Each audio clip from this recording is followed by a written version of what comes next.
السلام عليكم. بسم الله والصلاة والسلام على رسول الله صلى الله عليه وسلم. إن شاء الله في الفيديو ده هنتكلم عن MHC haplotype and transplantation relevant.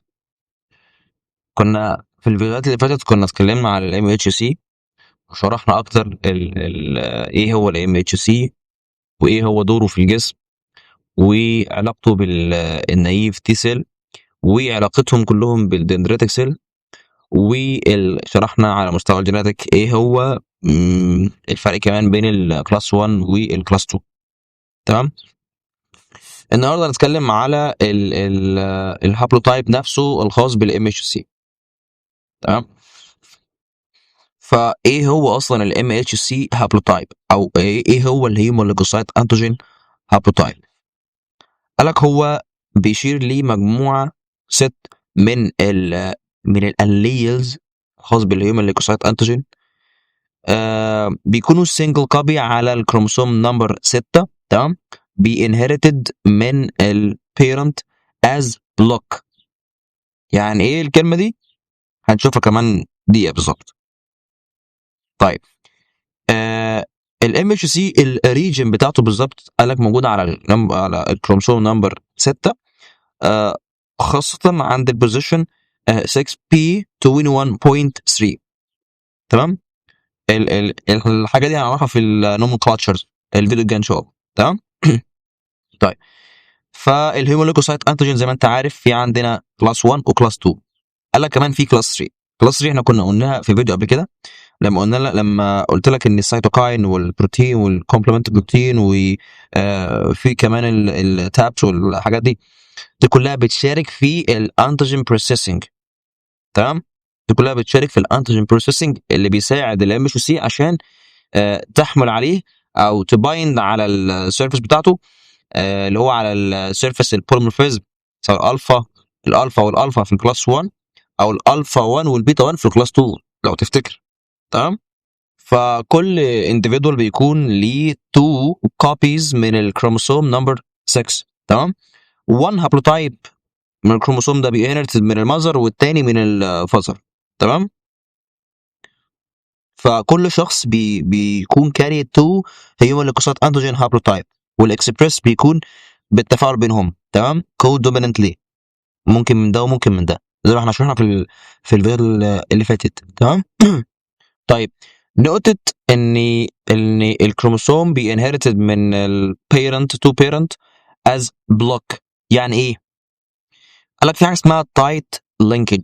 تايت لينكج الهيموليكوسايت انتيجين خاصة الخاص بالام اتش سي لوكس اللي موجود على الكروموسوم نمبر 6.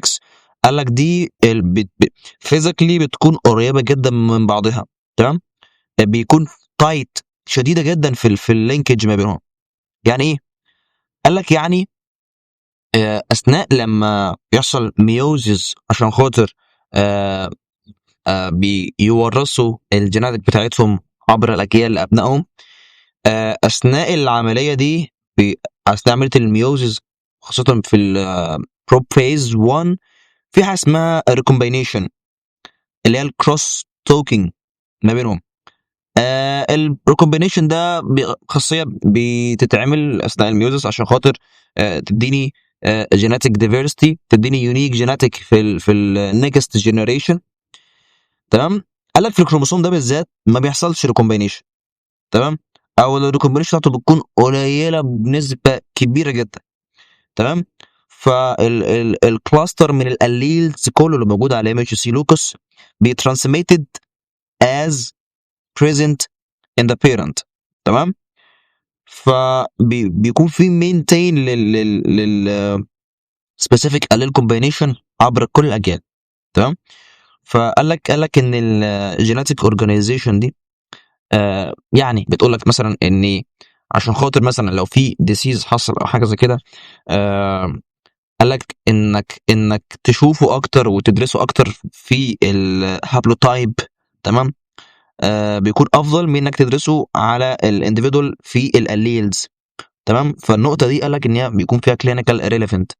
يعني مثلا الاب فيه مشكله على الهابلوتايب الخاص بالام اتش سي وورثها لابنه.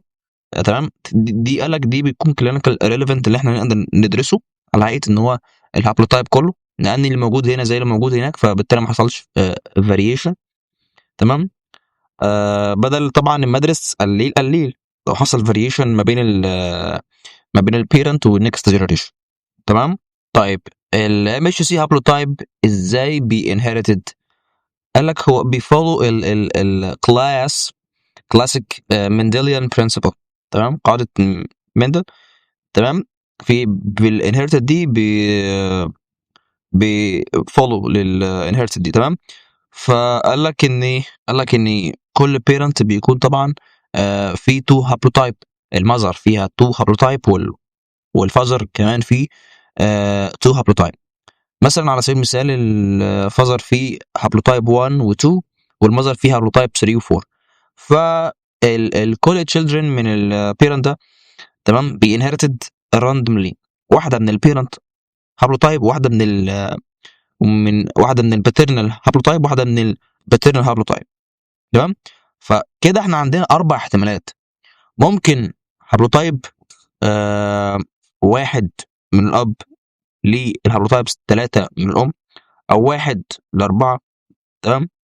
او بينهرتد 2 من الاب و3 من الام، او 2 من الاب و4 من الام. بالتالي عندنا 4 possible combination عشان خاطر التشايلد ده يبدا ينهرت الهابلوتايب الخاص بالبيرنت. فاحنا عندنا 4 احتمالات للكومبينيشن ده. من الاربع الاحتمالات واحد بس من الكومبينيشن اللي حصل ده هو اللي inheriting exactly the same للتو هابلوتايب. يعني بينهرت الهابلوتايب الفلان، مثلا هابلوتايب 1 بتاع الاب وهابلوتايب 3 بتاع الام exactly. تمام. في التشايلد ده بس. تمام. اما البروبابيلتي التانيين اللي هو آه بقيه الاربعه دول. تمام. فدي احتماليه ال 25%. يعني 25% واحد بس من الاربعه دول بيكون احتمال واحد من الاربع احتمالات هو اللي بيكون بينهرتد totally the same to haplotype. تمام. فانت عندك اربع احتمالات، واحد منهم قلنا ان هو بينهرتد the same haplotype. تمام. ده كده 25%، كده انت معاك 75%. تقسمهم ازاي؟ قال لك تقسمهم ان عندنا في 50%. 50% ال 50% ده بينهرت واحد بس هابلوتايب، يا اما من الام يا اما من الاب، التاني بيكون فاريشن. تمام. دي اسمها هابلو ايدنتيكال. تمام. تمام. كده 70 كده كام؟ كده 75%، كده ناقص 25%. قال لك البقيه ده بقى ال 25% دي، قال لك ده ما بيكونش بينهرت اصلا هابلوتايب خالص. تمام. يعني احتماليه ان الشير هابلوتايب قال لك لا ما بيكونش فيه.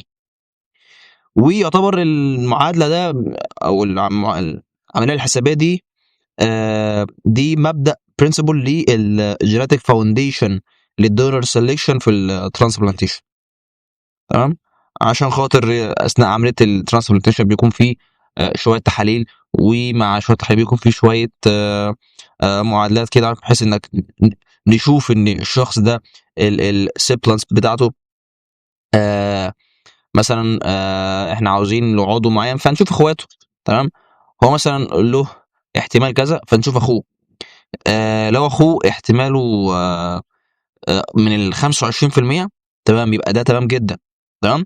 يبقى ده اللي هينفع للايدنتيكال عشان خاطر ما يحصلش جرافت ريجكشن. تمام. لكن الاحتمالين التانيين سواء ال 50% اللي هو بيشير 1 هابلوتايب او ال 25% اللي هو ما بيشيرش حاجه اصلا خالص، ده بيكون يعني ما بيفضلوش ان هم يحصلوا يعملوا ترانسبلانتيشن من الاثنين دول، بحيث ان هم يعني اكيد هيحصل جراف ريجكشن للجسم حتى ولو بنسبه بسيطه بس هيحصل. تمام. فقال لك ان دي كلينيكال ريليفنت في الترانسبلانتيشن. التي سيل ريكوجنايزد، يعني التي سيل لو في فورين هيومن ليكوسايت انتيجين في الترانسبلانت ده اللي حصل في الجسم، التي سيل بتتعرف على الفورين هيومن ليكوسايت ده، تمام، وبتعتبره كنان سيلف، وبتهاجمه على طول بسترونج اللو رياكتيف ريسبونس. سترونج اللو رياكتيف ريسبونس، والالو رياكتيف ريسبونس ده قال لك ان هو بيكون شديد جدا بنسبه كبيره قوي. التي سيل بتهاجم من الانواع دي. يعني لو في كونفنشنال انتيجين مثلا لميكروب او فيروس، ما بيكونش كميه المهاجمه للترانسبلانت ده، قصدي للكونفنشنال انتيجين ده زي ترانسبلانت. لا، اي ترانسبلانت آه بيكون ريجكتد، بيحسبوا النون سيلف، تمام. التريجر بتاعته بيكون من 1 ل 10% من التي سيل، فالريسبونس بتاعته في الفورين ام اتش سي مولكول عاليه كبيره جدا، مقارنه بان هو يرسبونس عند اي كونفنشنال انتيجين موجود داخل الجسم، سواء الميكروب او بكتيريا. انت متخيل؟ فلازم اي عمليه ترانسبلانتيشن يهتموا قوي قوي بان يشوفوا الكومباتيبلتي ما بين الشخصين. طب ليه لازم يهتموا؟ قال لك لان في عواقب للهيومن ليكوسايت ماتشنج. لو ما فيش ماتش ما بينهم ممكن يحصل اكيوت ريجكشن او كرونيك ريجكشن. اكيوت ريجكشن هيكون في رابيد اكتيفيشن للتي سي دي 8 والسي دي 4، تمام، ورابيد برودكشن للسيتوكاين انترفيرون جاما والتيومر نيكروزيس فاكتور، تمام. فيحصل دامج للجرافت تيشو ده. او كرونيك ريجكشن هيحصل امين اكتيفيشن مستمر على التيشو ده، تمام. بالتالي يحصل فايبروزيس وفاسكولار دامج وحاجات كده كتير مش هتعجب المريض يعني، تمام. فالجرافت عامة هيفشل في الآخر، تمام. فأفضل اختيار اللي هو السيبلينج، اللي هو اختيار ال 25، اختيار اللي هو الاحتمال ال 25%، عشان خاطر بيكون ايدنتيكال. وده بيكون فيرست تشويس للهيماتوبيوتيك ستيم سيل لو حصل ترانسبلانتيشن دي بالذات يعني، تمام. طبعا ما بيحصلش اكيوت ريجكشن ولا بيحصل كرونيك ريجكشن، تمام. تمام. فده كان موضوع الفيديو النهارده. ام اتش سي هابلوتايب اند ترانسبلانتيشن ريليفنت. ان شاء الله الفيديو الجاي هنتكلم على النيمون كلاتشرز بتاع الهيومن ليكوسايت انتيجين. سبحانك اللهم وبحمدك اشهد ان لا اله الا انت استغفرك واتوب اليك، والسلام عليكم.